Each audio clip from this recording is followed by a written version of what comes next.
Hey everybody, it's been a while. Welcome back to the Diamond Mine. Danny Diamond here.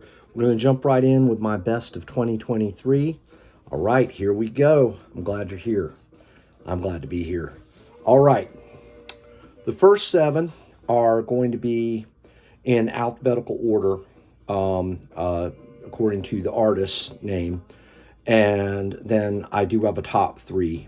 But my first pick is Avenged Sevenfold.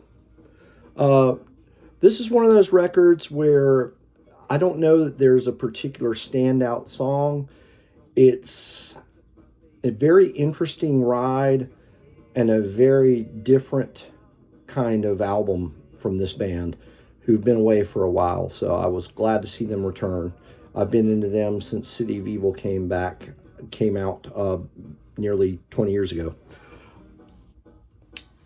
Black Star Riders, Wrong Side of Paradise. This is just a really fine record for fans of Thin Lizzy. Moving on, Paul Gilbert, the Dio album. Just a fantastic record. I've been a fan of Paul as a guitar player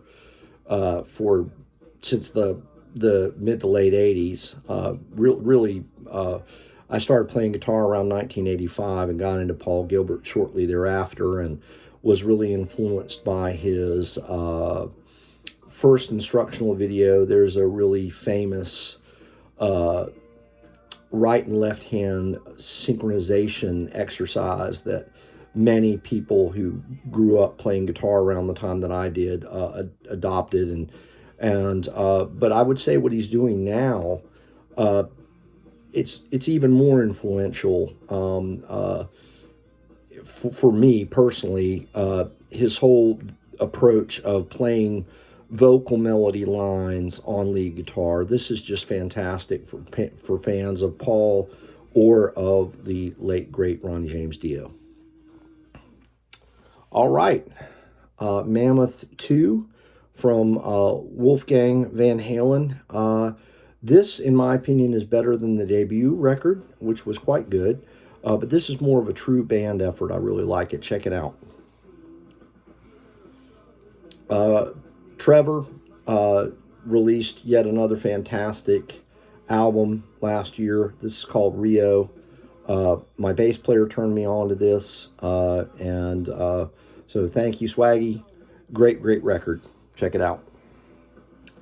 Okay, this actually really lives up to the hype. The most recent record from the Rolling Stones is their best in a long time, possibly the best since Tattoo You. It's not bad for a bunch of 80-year-old guys. Winery Dogs, third album. Xanadu is the standout track for me, but the entire thing is just a fire-breathing fine effort.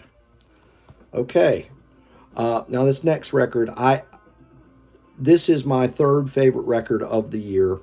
I am lucky to call this man a friend of mine.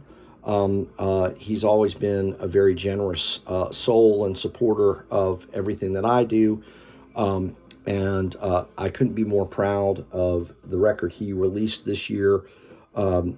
He's just one of the finest songwriters around here. It's really a different direction for Patrick Rock. The album's called Safe Distance. It's available on just about all the streaming platforms. And you can also obtain a physical copy at his website. So check out Patrick Rock. I've featured him in videos before here on the channel. Really fine release. My favorite track right now is probably Magic, but the whole thing is just that, magic. Okay, bring on the hate.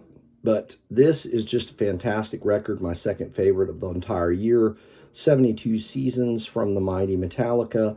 I've said this before, but a lot of quote-unquote fans just love to whine about Metallica and talk about how they haven't done anything good since 1988, and that's just really a cop-out and a bogus opinion, in my opinion. But anyway, my number one pick, possibly the best thing they've ever done, Extreme 6.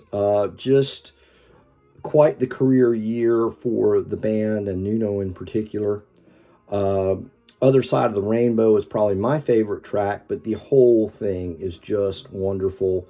Not a clunker on it. So it was really a good year for new music in 2023. So that's going to do it. But really glad to be back here on the channel. This is my first video of this kind in something like 3 years. At some point, I may do a video about the hiatus and what caused it. But for right now, I'll just say I'm really glad to be back and look forward to making many more of these videos. Please subscribe to the channel if you haven't already. And I would love to see your best of lists in the comments section. Peace.